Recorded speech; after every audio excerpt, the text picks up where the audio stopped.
करून आता कुठेतरी कन्क्लूड केलं पाहिजे माननीय विरोधी पक्ष सभापती महोदय,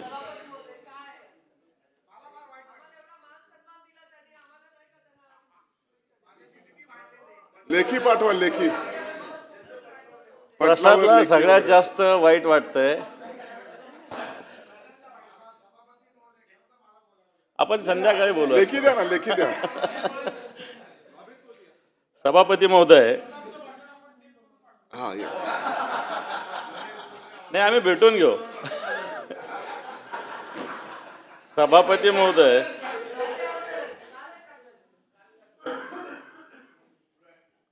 मी सगळ्यात आधी पूर्ण सभागृहाचं आणि सगळ्यात महत्त्वाचं माननीय मुख्यमंत्री देवेंद्रजी फडणवीस साहेब, दोन्ही उपमुख्यमंत्री माननीय एकनाथजी शिंदे साहेब, अजितदादा, आमचे पक्षप्रमुख, या सभागृहाचे सदस्य, राज्याचे मुख्यमंत्री माननीय उद्धवजी ठाकरे साहेब, त्याचप्रमाणे प्रवीणजी दरेकर, सतीश पाटील, शशिकांतजी शिंदे, अनिल परबजी, आशिषजी शेलार, या सगळ्यांनी माझ्याविषयी खऱ्या अर्थानं सद्भावना व्यक्त केल्या आणि 10वीला असताना अशा पद्धतीनं निरोप समारंभ झाला होता शाळेत. त्याच्यानंतर पहिल्यांदा असा निरोप समारंभ होत आहे.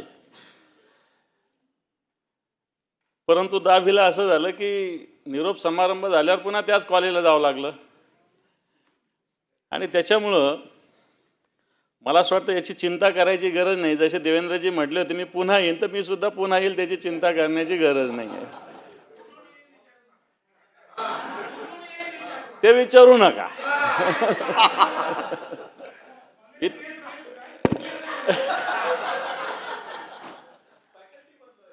आणि मी सगळ्यात महत्त्वाचं सगळ्यांनी एक सांगितलेलं आहे की मी एक कार्यकर्ता आहे, मी एक शिवसैनिक आहे. त्याच्यामुळे आत्ता महिना दीड महिन्यापूर्वी विराट कोहली रिटायर्ड झाले, रोहित शर्मा रिटायर्ड झाले, पण त्यांनी फक्त सांगितलं की आम्ही कसोटी खेळणार नाही, बाकी वन डे आणि 2020 खेळणार. तसं मी फक्त इथे येणार नाही, बाकी माझ्या सगळ्या मॅचेस चालू राहतील सभापती महोदय. त्याच्यामुळं मी सगळ्या पदावर, पण सगळेजण हे विसरले की मी शिवसेनेचा नेता सुद्धा झालो आता. आणि शिवसेनेत पक्षप्रमुखानंतर नेता हा एक महत्त्वाचा असतो आणि तो फार कमी वयात मला संधी मान्य पक्षप्रमुखामुळं उद्धवजी ठाकरे साहेब, कारण एवढे ज्येष्ठ नेते मधुकर दादा असतील, दिवाकरजी रावते साहेब असतील, लीलाधर डाके असतील, दत्ताजी साळवी साहेब असतील, खैरे साहेब असतील, मनोहर जोशी सर, सुधीर भाऊ, प्रमोदजी नवलकर या सभागृहाचे राहिलेले. आणि या पंक्तीत मला असं वाटतं ते एवढे ज्येष्ठ असताना झाले. आम्ही तर त्या मानाने फार कमी कालावधीत या जबाबदारीवर पोहोचलेलो आहे सभापती महोदय. आणि त्याच्यामुळे सभापती महोदय, ज्या सद्भावना सगळ्यांनी व्यक्त केल्या, निश्चित मी मागच्या 30 वर्षापासून शिवसेनेचं काम करतो, 30 वर्ष झालेले आहे. आणि निश्चित इथं चंद्रकांत दादा बसलेले, गिरीश महाजन बसलेले. दादा विद्यार्थी परिषदेचे राष्ट्रीय सरचिटणीस होते आणि त्या काळात दादा राष्ट्रीय सरचिटणीस असताना काश्मीरचं आंदोलन चालू होतं सभापती महोदय. आणि दादांकडे त्याच एक वेगळी जबाबदारी होती. दादा एक साधं ट्राउझर शर्ट असं ढिला एकदम, गळ्यात शबनम पिशवी असं फिरत होते. आणि त्या काळामध्ये देशामध्ये एक वेगळ्या प्रकारचं वातावरण असताना आमच्यासारखे काही पोरच शब्द वापरता येईल असे त्यांनी पकडलेले होते सगळे, बरोबर ना दादा? आणि मग त्यावेळेस ते काय करत होते मी सांगणार नाही आणि आम्ही काय केलं तेही सांगणार नाही, कारण काश्मीरचं आंदोलन होतं. परंतु मला एक अभिमान आहे की जेव्हा तिरंगा फडकवायला जेव्हा श्रीनगरला मुरली मनोहर जोशी गेले होते, त्याच्यामध्ये मी सुद्धा होतो सभापती महोदय.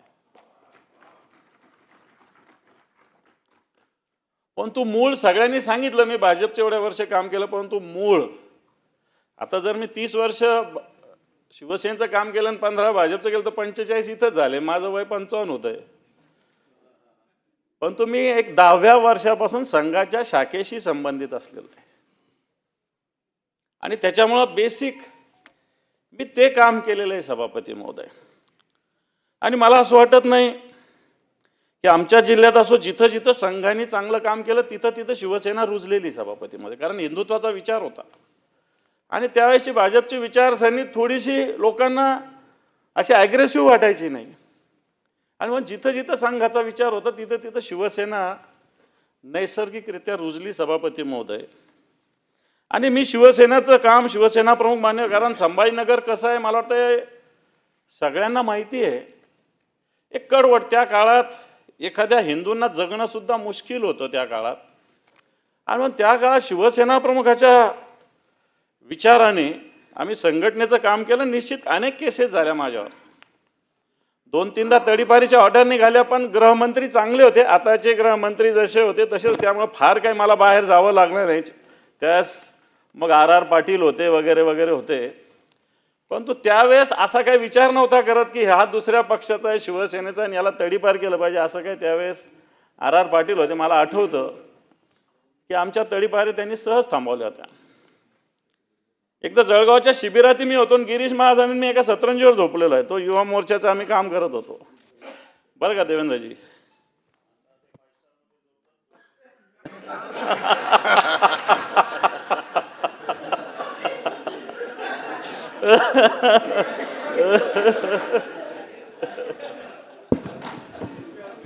सभापती महोदय, पण हे सगळं होत असताना मला एक प्रसंग सांगावा लागेल सभापती महोदय. माननीय शिवसेना प्रमुखांकडे एकदा इसवी सन 2000 साली आम्हाला बोलवलं होतं, म्हणजे 25 वर्षापूर्वी. आणि आमच्या शहराचा काही शहर प्रमुख ठरवायचा होता. आणि त्यावेळेस शिवसेना प्रमुख मुलाखत घेऊन अशा पद्धतीनं नियुक्ती करायची. माझी 2004ला जिल्हा प्रमुख त्यांनी मुलाखत घेऊनच नियुक्ती केलेली आहे. पण 2000चा प्रसंग मला आठवतो. आमच्या शहरातले 2 जणांना शिवसेना प्रमुखांनी बोलवलं होतं शहर प्रमुख करण्यासाठी. आणि त्यावेळेस थोडंसं आमच्या इथं राजकीय वातावरण खैरे साहेब रावते साहेब असं चालू होतं. आणि आम्ही दोघं गेल्या गेल्या शिवसेना प्रमुखांनी आम्हाला विचारलं, का रे तुम्ही खैरेंचे का रावतेंचे? आम्ही घाबरलो. असा प्रश्न विचारला. साहेब आम्ही म्हटलं आम्ही ना खैरे साहेबांचे ना रावते साहेबांचे, आम्ही तुमचे आहोत. मला असं वाटतं बाळासाहेबांनी जे उत्तर त्यावेळेस दिलेलं ते आजही माझ्या हृदयावर माझ्या मनावर कोरलेलं आहे. शिवसेना प्रमुख मान्य बाळासाहेब ठाकरे असं म्हटले, माझे कशासाठी राहता? उद्या मी शिवसेना सोडली तर? मी शिवसेना सोडली तरी शिवसेना तुम्ही सोडू नका, तुम्ही शिवसेनेचे राहा, बाळासाहेब ठाकरेंचे सुद्धा राहू नका, हे बाळासाहेब आम्हाला बोलले होते. आणि मला असं वाटतं अशा पद्धतीनं निष्ठा ही बाळासाहेबांनी रुजवलेली आहे आणि या निष्ठेनं आम्ही काम करतोय. सभापती महोदय, निश्चित बऱ्याच जणांना वाटत असेल की आता सेंड ऑफ आहे, टर्म संपली म्हणून नाराजी वगैरे काय असायचं काही कारणच नाही आहे. कारण पहिल्या वेळेस मी निवडून येऊन आम्ही कधी विचार केला होता की अशा खुर्चीवर आम्हाला बसायला भेटणार आहे? आम्ही त्या हिंदुत्वाच्या विचारानं प्रेरित होऊन काम करणारे शिवसैनिक सगळे त्यावेळेस सगळ्या गोष्टी कराव्या लागल्या. पोलिसाशी संघर्ष करावा लागला, गुंडांशी 2 हात करावे लागले, दंगलीमध्ये भाग घ्यावा लागला. आणि या सगळ्या गोष्टी त्या काळात झालेल्या. आणि तेव्हाच कोणी विचार केला होता की असं या ठिकाणी येऊन बसायला भेटेल? आणि म्हणून मला असं वाटतं, त्यामुळं अजून तर माझे आता मुख्यमंत्री महोदयांनी सांगितलं अजून तर 44 दिवस आहे. 44 दिवसात तर दुनिया इकडची इकडे होऊ शकते, हे मी तुम्हाला सांगतो.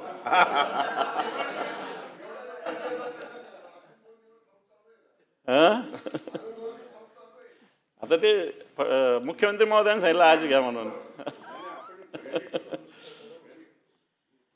पण मला असं वाटतं त्याच्यामुळं लोकप्रतिनिधी असणं हे जरी महत्त्वाचं असलं तरी मला असं वाटतं जनतेचं काम असेल, इतर कार्यापासून समाज हा एक मोठा आहे, बाहेरचं जग हे फार मोठं आहे. तर मला असं वाटत नाही की मला या फार विषयाची चिंता आहे. कारण सातत्यानं एवढ्या दिवस संघटनेत काम करत असताना मी तसा संघटनात्मक पिंड असणारा एक कार्यकर्ता, एक शिवसैनिक आहे. आणि म्हणून मला मागच्या काळामध्ये निश्चित वेदना झाल्या, ज्या ज्या गोष्टी झाल्या त्याच्यामुळे वेदना झाल्या. वेदना होत असताना मला एक उदाहरण माझ्या आईचं आठवतं की लहानपणी एकदा मला एक जणांनी मारलं होतं विट्टी दांडू खेळत असताना. फडणवीस साहेब, एक जणांनी मला मारलं आणि मी रडत घरी गेलो. आताची आई असती आशीजी तर तिनं त्याला मलमपट्टी लावली असती. माझ्या आईनं मला आणखी मारलं. मी म्हटलं का मारते? म्हणे तू मार खाऊन घरी कसा आला? त्यांनी 2 दांडे मारले होते दादा, मी जाऊन त्याला 6 दांडे मारले आणि आत्तापर्यंत कधी मार खाऊन घरी गेलेलो नाही, हेही तुम्हाला सांगतो. आणि येणाऱ्या काळात त्याचा मार खाऊन घरी जाणार नाही, मारूनच घरी जाईल. हा माझ्या आईनं मला दिलेला संस्कार.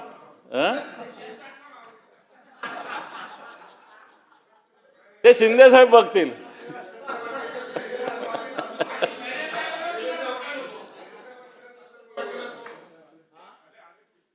मला असं वाटतं, मी आता सगळ्यांनी सांगितलं की मी विचारानं सगळ्या गोष्टी करेल. त्यावेळेसचं वातावरण वेगळं होतं.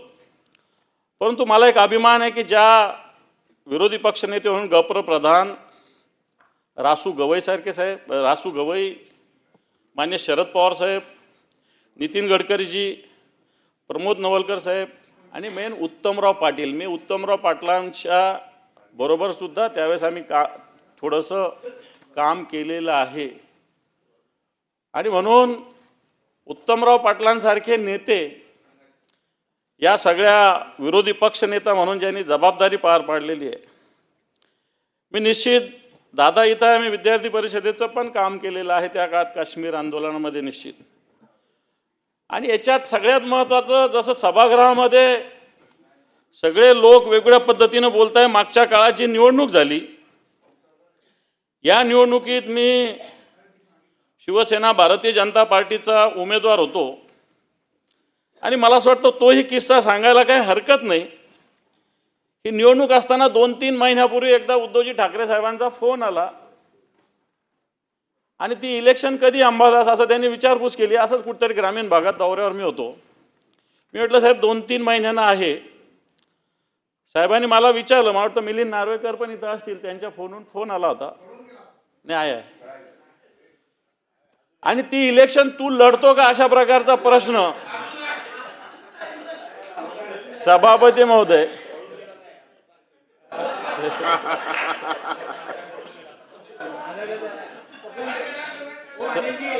सभापती महोदय, तर माननीय उद्धवजी ठाकरे साहेबांनी मला प्रश्न विचारला होता की ही इलेक्शन अंबादास तू लढतो का? तर मी म्हटलं नाही, मी नाही लढत इलेक्शन. म्हटलं का? तर म्हटलं थोडंसं ताईट पण आहे. बाकी स्थानिक स्वराज्य संस्थेत काय काय लागतंय सगळ्यांना माहिती आहे. बाकीच्या निवडणुका सोप्या असतात, पण स्थानिक स्वराज्य संस्थेच्या निवडणुकात काय काय लागतं हे सगळ्यांना माहिती आहे साहेब. मी काही हे करू शकत नाही. मग आपल्याला दुसरे आहेत का? मी 2-3 लोक घेऊन गेलो सभापती महोदय साहेबांकडे, त्यांना उमेदवार करा म्हणून. असे 2-3 लोक साहेबांकडे गेलो. साहेबांनी सगळ्यांच्या मुलाखती घेतल्या. सुभाष देसाई साहेब होते, सगळ्यांच्या मुलाखती घेतल्या इच्छुकांच्या, आणि मी सुद्धा दुसऱ्यांचे नाव सुचवले. आम्ही सगळे गेलो आणि घंट्याभरांनी साहेबांनी सुभाष देसाई साहेबांना फोन करायला लावला, वापस बोलवलं आणि मला सुभाष देसाई साहेबांनी सांगितलं की तुला निवडणूक लढायची. मी उमेदवारी दुसऱ्यांना देण्यासाठी साहेबांकडे घेऊन गेलो होतो. आणि म्हणून याचाच अर्थ की ज्या गोष्टी न सांगता पक्षांनी एवढ्या सगळ्या गोष्टी दिलेल्या असताना, आणि त्यावेळेस सगळ्यात महत्त्वाचं संभाजीनगरामध्ये दादा 624 मतं होते आणि तसे आमचे शिवसेना आणि भाजप 251च मतं होते 654 पैकी. फक्त 251 होतं, आमच्याकडे मेजॉरिटी नव्हती. पण त्या शिंदे साहेब पण होते, त्यांच्याकडे काही जबाबदारी होती. सुभाष देसाई साहेबांकडे काही जबाबदारी होती. आमचे विनोद घोसाळकर साहेब होते. पण संभाजीनगरात मला त्यावेळेस 624 पैकी 511 मतं भेटले होते. 511, 82% मतं भेटले होते. आणि संभाजीनगर जिल्ह्यातला एकही मतदार कोणत्या का पक्षाचा असत नाही, कोणत्या का रिपाई असेल कोणता असेल, यांनी दुसऱ्याला मतदान नव्हतं केलं. मला सांगण्याचा मुद्दा हा की मला असं वाटतं सार्वजनिक जीवनात बाबूराव कुलकर्णी काँग्रेस,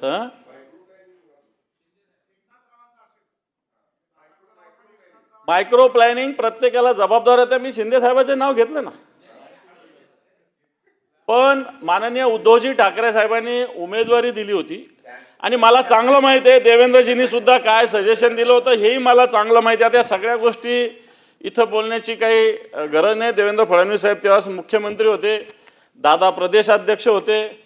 या सगळ्या गोष्टी त्यावेळेस कशा पद्धतीनं केलं हे मला चांगली त्याची माहिती आहे, जाणीव आहे.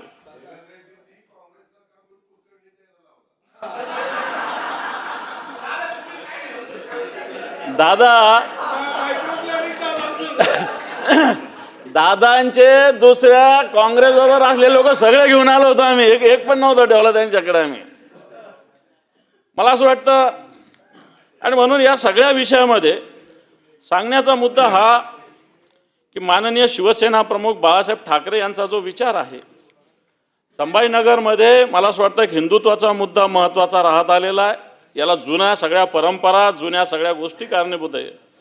पण तो विरोधी पक्षनेता म्हणून काम करत असताना जे जवळपास 1071 दिवस मला आजपर्यंत झाले, यातल्या सभापती महोदय मी राज्यातल्या 35 जिल्ह्यात दौरा केला.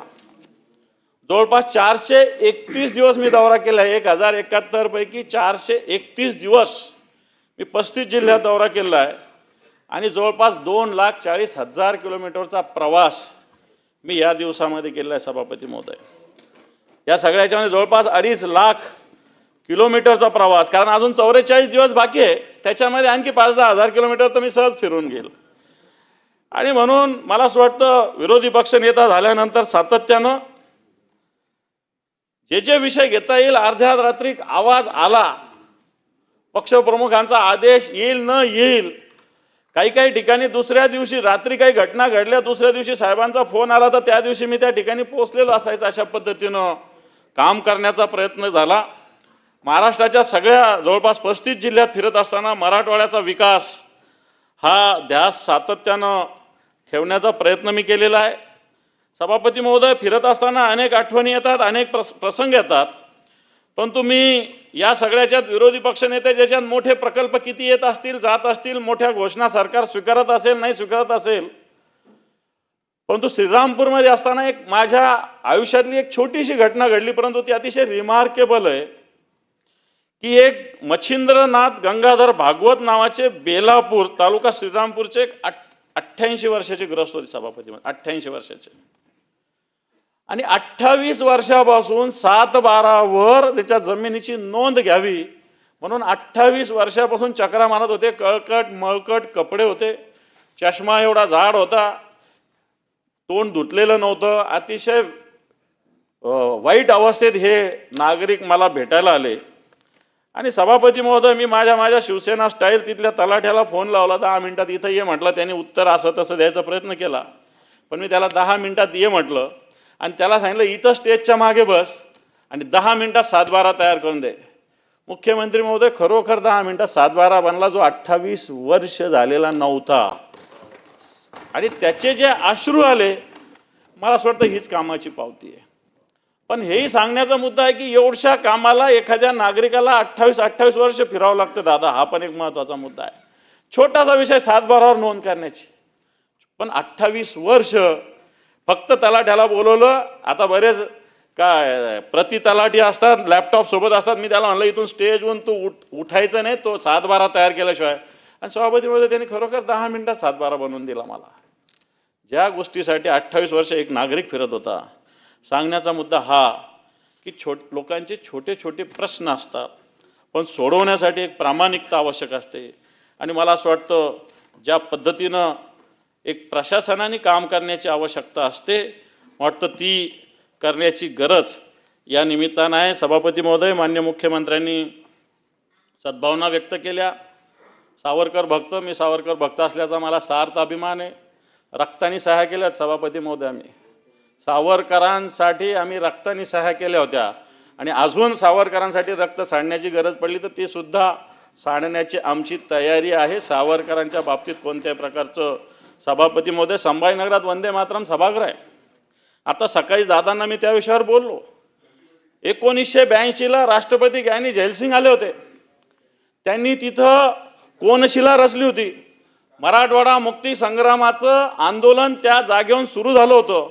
त्यावेळेस तिरंगा फडकवायला बंदी होती संभाजीनगरात, पण गोविंदभाई श्रॉफच्या नेतृत्वाखाली जवळपास 32 ठिकाणी संभाजीनगरात तिरंगा फडकवला गेला.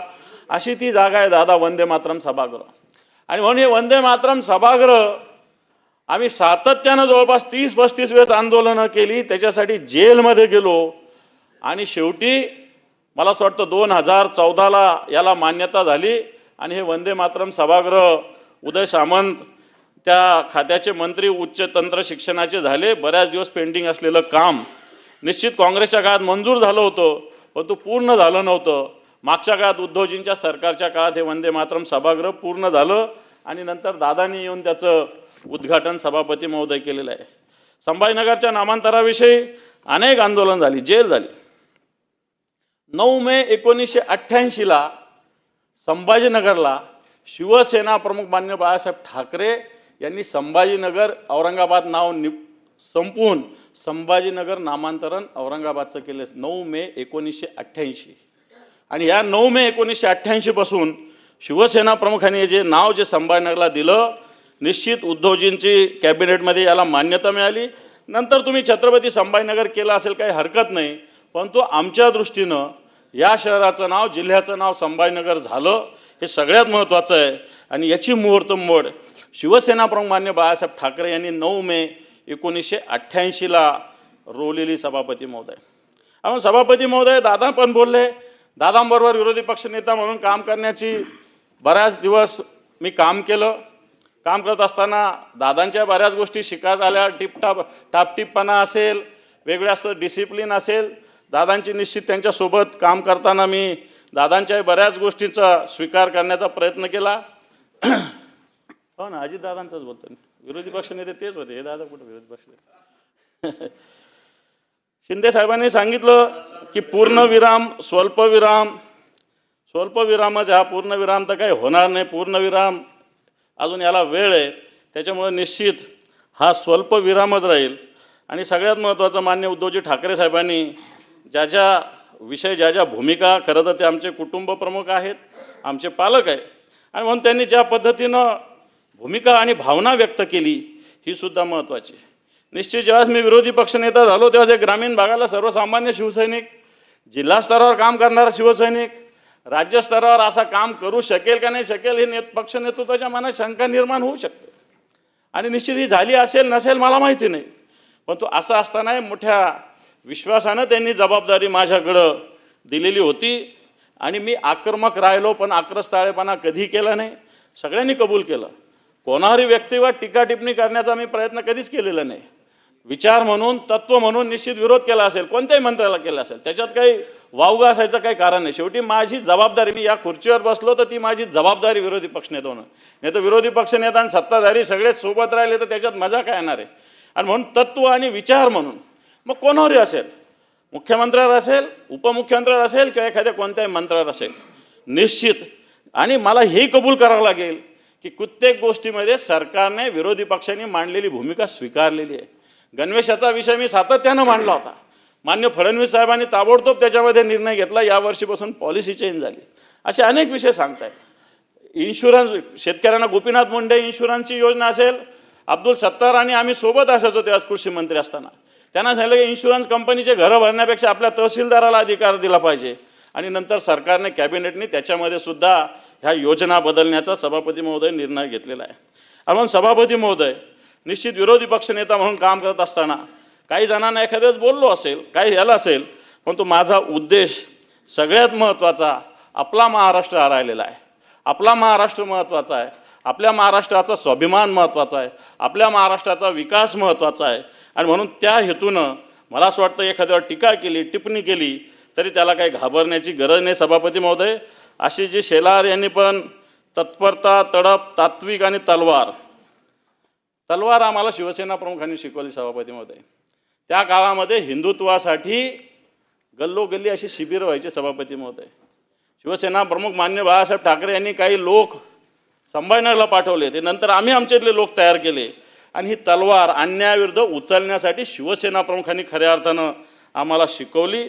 आणि म्हणून तलवार ज्या वेळेस या समाजात उचलायची गरज पडेल मग ती उचलण्याची शिकवण या हिंदुत्वाच्या विचारानं सातत्याने दिली. तत्परता, तडप आणि तात्विकता तर असलीच पाहिजे. विदाऊट तात्विकता कोणती गोष्ट करण्यासाठी मला असं वाटतं मजा येऊ शकत नाही. आणि म्हणून आज विरोधी पक्षनेता म्हणून तुम्ही निरोप देत असताना अजून माझा निश्चित 1-1.5 महिन्याचा कालावधी आहेच, परंतु निश्चित या सभागृहाने खालच्या सगळ्या मंत्र्यांनी सुद्धा निश्चित सहकार्य केलेलं आहे. सातत्यानं सगळ्यांनी एकमेकांना सांभाळून घेण्याचा प्रयत्न केला आहे. सातत्यानं सगळ्यांनी महाराष्ट्राचा विकास हा उद्देश समोर ठेवलेला आहे. आणि मला वाटतं आपल्या महाराष्ट्रापेक्षा काही मोठं नाही आहे. आणि म्हणून मला असं वाटतं मी निश्चित समाधानी आहे. समाधानी होत असताना जे जे कार्य या खुर्चीवर बसून झालेलं आहे, ही तर खुर्ची नाही, ही जबाबदारी मी समजतो. ही काय खुर्ची थोडी, ही जबाबदारी आहे.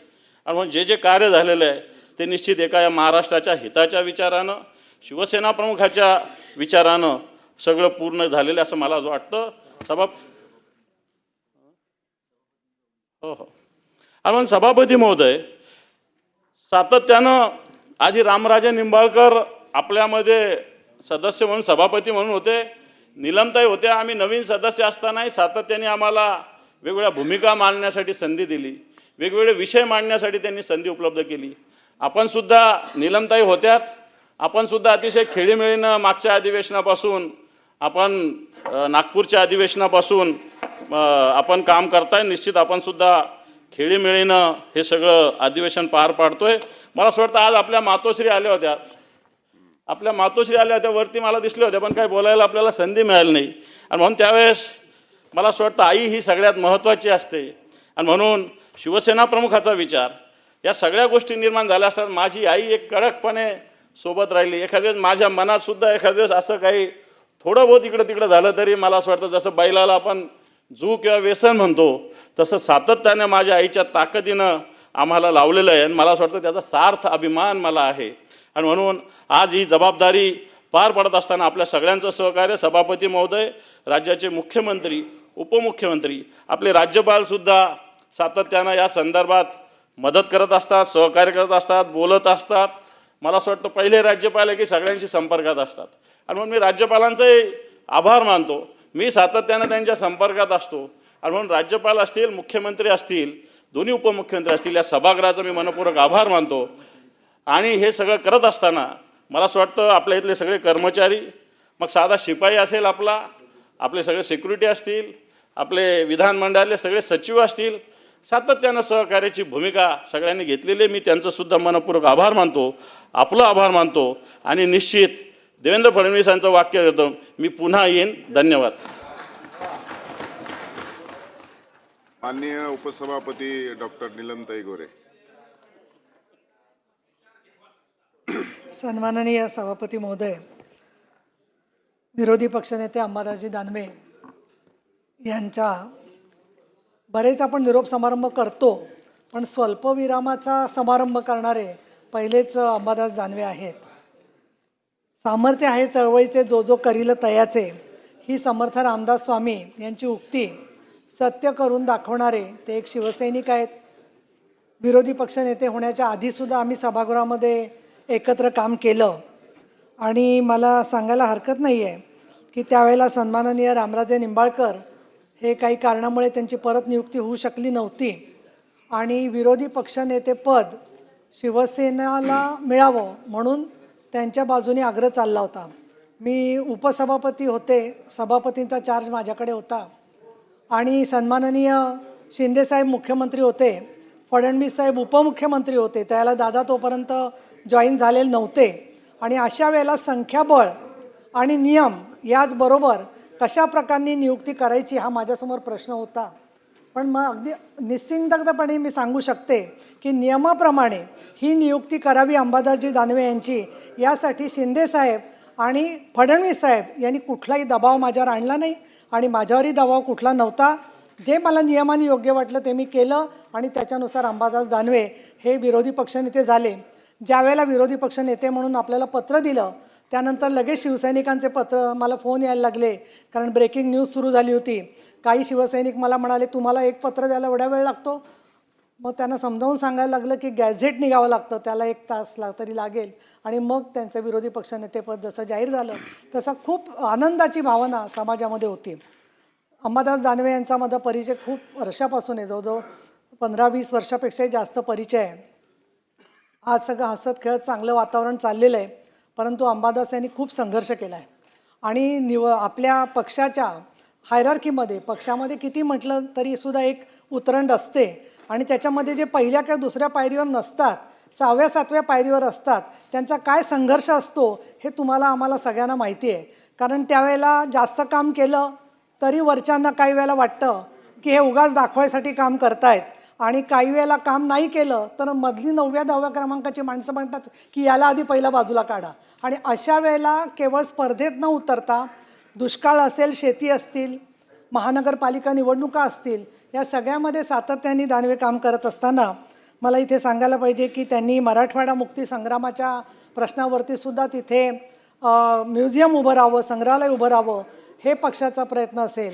संभाजीनगर महानगरपालिकेतले नेते म्हणून त्यांनी जी कामं केलेली आहेत, त्याचबरोबर पीक विमा मदत केंद्र असेल, अशी अनेक कामं करत असताना त्यांनी त्यांच्या कामाचा जो अहवाल केलेला आहे तोही त्यांनी मला मिळाला आणि त्याच्यामध्ये सुद्धा त्यांनी जवळजवळ 15 वेगवेगळ्या प्रकरणांमध्ये त्यांनी काय काय कामकाज केलं, विधान परिषद सभागृहात काय काम केलं, मराठवाडा विकासाचा ध्यास कसा घेतला, विरोधी पक्ष नेते पदावरून कसे प्रश्न उपस्थित केले. आणि मला एक त्यांचा अनुभव असा आला की कधीही त्यांचा आमचा संवाद तुटला नाही.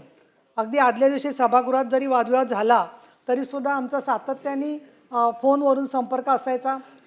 289 मांडायची असेल तर त्याच्यासाठी सुद्धा आधी कल्पना दिलेली असायची आणि जे पटत नाही आहे, जे होणार नाही, त्याच्यावरून सभागृहामध्ये संघर्ष व्हायचा.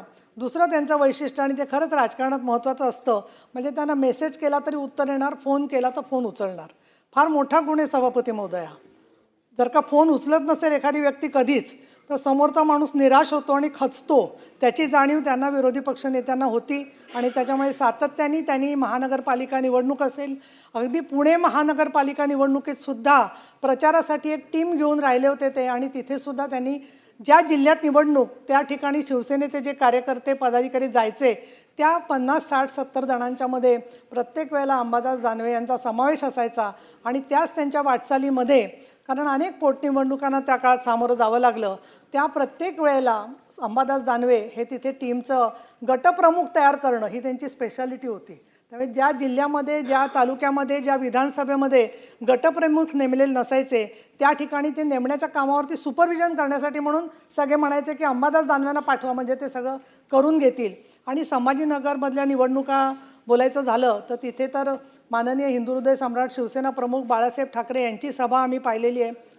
त्याच्यानंतर सातत्याने तिथला संघर्ष आपल्याला सगळा माहिती आहे. अशा परिस्थितीमध्ये त्यांनी ज्या प्रकारे जे काम केलेलं आहे त्या संघर्षामध्ये सुद्धा टिकून राहणं आणि हसत खेळत काम करणं ही त्यांनी चांगल्या प्रकारची कामगिरी बजावलेली आहे. त्यांना निलंबन करण्याची सुद्धा वेळ सभागृहावरती आली होती, पण ते सुद्धा निलंबन मग काही काळापुरतंच ठेवून नंतर ते बदलून ते जेव्हा सभागृहात आले त्याच्यानंतर मग थोडंसं मला असं वाटतं की एक थोडासा भाषेत फरक पडला त्याच्यामध्ये. आणि या सगळ्या पार्श्वभूमीवरती सुद्धा कुठलाही कडवटपणा न ठेवता राजकीय मतभेद राजकीय मतभेदाच्या ठिकाणी असतात असं मला वाटतं. मी इथे आपल्याला जरूर सांगेन की हे आज स्वल्पविरामाचा किंवा निरोपाचा समारंभ 29 ऑगस्टपर्यंत त्यांची मुदत आहे. त्याच्यानंतर त्यांचं काम चालू राहणार आहे. राजकीय कुठलाही मतभेद किंवा टीकेला उत्तर देणं हे मला अजिबात योग्य वाटत नाही. आणि याला एक कारण छोटं आहे, ते मला मुद्दाम सांगायला पाहिजे की मतभेद असले तरी मनभेद झालेले नाही आहेत आणि ते नसावेत असं मला वाटतं.